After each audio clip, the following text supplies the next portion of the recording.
Πού είσαι? Γκαρσόν! Κάναμε τη στάση μας για βενζινούλα. Τα λάνια.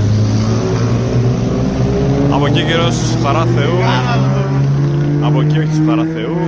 Εμείς πάμε κάπου εκεί πάνω. Ό,τι γίνει τώρα.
Φτάσαμε σύνορα Βουλγαρίας-Ρουμανίας.